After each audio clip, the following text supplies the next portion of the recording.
I love FNAF, but if there's one thing I love more than FNAF, it's hating FNAF. That's why, in this video, I'll tell you the thing I hate most about every FNAF game. From the universally despised to the most Reddit neckbeard complaints you've ever heard. You're about to hear the ramblings of an insane man. I cannot guarantee any of it making sense, or that you will hear any good takes. But let's jump in. Also, a like and subscribe would help me out a ton, thank you. FNAF 1. Okay, recently Pyrocynical played FNAF 1.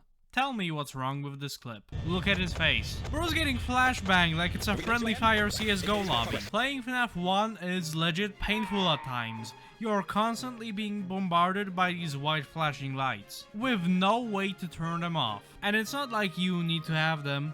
They serve a zero purpose. No one will complain if they were gone. But no, you need to suffer. Just remove them, or make it so you can toggle them off. I don't have epilepsy, but even my eyes hurt sometimes when I play FNAF 1. I love the first FNAF, but this takes me out of it. Maybe the real Five Nights were the seizures we caused along the way. FNAF 2. This bitch-ass motherfucker. Toy Bonnie. If you're sitting right now thinking, what makes Toy Bonnie so bad? You have not tried beating FNAF 2's 1020 mode. Or you're just a goat that uses the -7 strat. But I'm not good enough for that. Every character in FNAF 2 usually leaves after a certain amount of time. Usually 5 seconds tops. But not this guy! He has a chance to leave after some time. Meaning that if you get unlucky enough, this fucker will stay there. And throughout a 6+ minute night, he can just do that. Messes up your cycle completely. Fuck you, you lose because he said so. The other characters also have a chance to leave, but it's guaranteed after 5 seconds. He's what makes the most popular strategy hell. I hope Josh Hutcherson goes living tombstone on your ass in the second movie. The Free Freddy's at FNAF 3. There's nothing I actively despise about this game. I mean, yeah, the worst part I guess is it's really slow, reboots take long. And I get it needs to be like that to let Springtrap catch up to you. But Scott coulda injected Springtrap with steroids to compensate. A gameplay remake of FNAF 3 did this. Made the game a lot more dynamic and just less boring. Most other people would probably complain about there only being one lethal animatronic, the rest are just phantoms. But I feel like speeding the game up a bit would fix most of its problems. FNAF 4. Bullshit deaths. FNAF 4 has some bullshit deaths. They're not super common, but bullshit is bullshit. As you may know, if you don't hear breathing at the doors, everything's a-okay. But if you hear breathing, close the door. And here's the problem. The breathing sound effect has a few seconds of silence at the end. Then it loops. That means that even though sometimes you don't hear any breathing for a few seconds, you die. Because the sound effect has that pause at the end. That's not the end. Let's say you don't hear any breathing and you flash the light. In that second of time, the animatronic coulda came up to your door. Meaning that now, as you're flashing the light, they jump scare you. Don't get me wrong, these two situations aren't all too common. But this game is scary, man. I don't wanna die even though I didn't do anything wrong. Sister location. Checkpoints. You would think that if an eye has 2 stages, that if you died in the second stage, you'd start over from that second stage. No! If you died from Nine Freddy's breaker room, tough luck, bucko. We're sending you back all the way here, forcing you to make your way through the entire Ballora gallery again. This is annoying, yeah, it wastes your time. But night 5 is even worse. If you wanna beat the private room with Ennard, which is a challenge well known for being difficult, every single fucking time you die, you need to go through the whole Funtime Auditorium, do the baby section, not fuck it up, and then go back to the private room, and then you have one chance to do it. Why? Why not just let you try again from the beginning of the private room? What's the point of making the player run and waste time? It doesn't make it more difficult, just more tedious and annoying. And just you wait, this is not the end of this conversation. There's a similar problem in another game. And it's even more annoying there. FNAF 6. The night sections, they're so boring. The optimum strategy is to turn everything off and shine your light into each vent after every single task. No one wants to do that. People have lives they want to live. This makes each night last like 12 minutes. 12 minutes of looking at vents and clicking buttons. The only form of stimulation you get is the printer sound, which sounds cool, I'll give it that, but that's it. And the second best strategy, place an audio lure on one side and just look at the other vent as much as possible. Hopefully the tasks get done before you get done by the animatronics. Either long and boring or fast and RNG.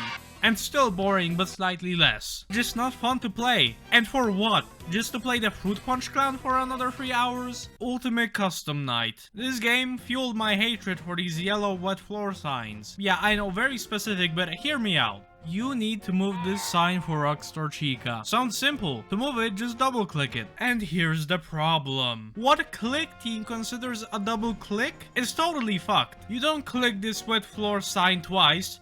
No, you click the same exact pixel twice. Meaning you need to stop your mouse for like a second to do it. Nightmarion is the second problem. Nightmarion's position overlapped this wet floor sign. So a lot of the time, trying to change it will lead to death because Nightmarion is there and doesn't give you enough time. And why? So players don't accidentally move it? Oh no! I accidentally moved the wet floor sign. Whatever will I do now? This is just why. I have no idea why Scott decided to have it be like this. FNAF AR special delivery. This game was just shit. Gameplay was not fun, and they kept just doing weird ass skins that were only available for a limited time and had a really low drop rate of like CPUs and skins. Probably to push their heavily overpriced microtransactions. Yeah, Lumix was just in it for the bag and dipped. At least we got Liberty Chica from it, and this thing, yeah, the game just feels like a cash grab. Make a bunch of skins and hope people buy them. When people stop caring and stop buying, just leave. The greed is what I hated most. Why make new characters when you can just reskin Freddy? And when you do make new characters, make sure to not explain the mechanics so you waste your free lures. And just make everything limited time to hopefully make some people get fear of missing out and buy in.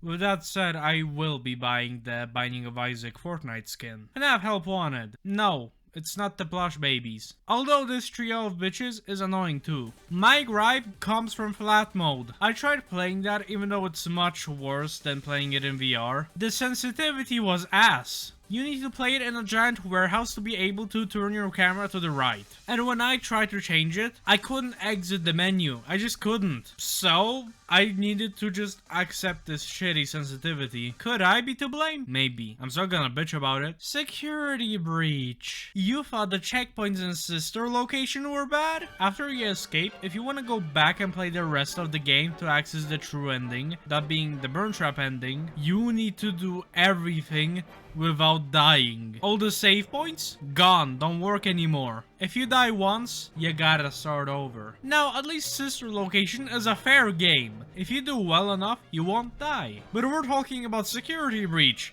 The game is held up by toothpicks. Chances are that the game will tweak out and some random ass bug will kill you. Sister Location at least functioned as a game, but in security breach, if the game inevitably glitches out and kills you, fuck you, start over. Thankfully, Steel will acknowledge how fucking stupid this was and gave you one save point. Better than nothing, but why have it be like that in the first place? Again, doesn't make it more difficult, just more annoying and tedious. Just let us save and fix your checkpoints. Both of you. Anyway, now on to Help Wanted 2. Unlike most other things in life, this doesn't cause me unconditional rage. But there is one thing. When I first played the game and went into the food making level, I was very fascinated by the Faz-tato. Freddy Fazbear's delicious baked potato. And after this, I really wanted to eat a baked potato, but I didn't get the opportunity to make one until like a year after this experience. And for that entire year, I really longed for a delicious baked potato. When I finally made it, it was very good. But yeah, FNAF Secret of the Mimic. I like the game. Very fun, very good. There was one thing. I wanted to find the little cocksucker that was lying to me and put an end to them. So I decided to disobey and find this thing. The reveal of the FNAF 1 band and the pizzeria was very cool, and soon enough I began making progress on the puzzle. I was right at the end of the game, but I died. When I respawned, I was 3 steps away from stepping into the final room to confront my tormentor. But this shitty bug kept killing me. There was no fix, and other people also experienced it. So I just said nah, and to this day I haven't done it. I just watched it on YouTube. Allegedly it was fixed. I hope so, but I'm not downloading this game again to experience the last 3 minutes that I've already watched. It didn't ruin the game for me, but it was frustrating. Those were my incoherent rantings. I hope you enjoyed them. Let's all be miserable together, and tell me what things you hate most in the comments. Jokes aside, a like and subscribe would really help me out. Thank you, and bye bye.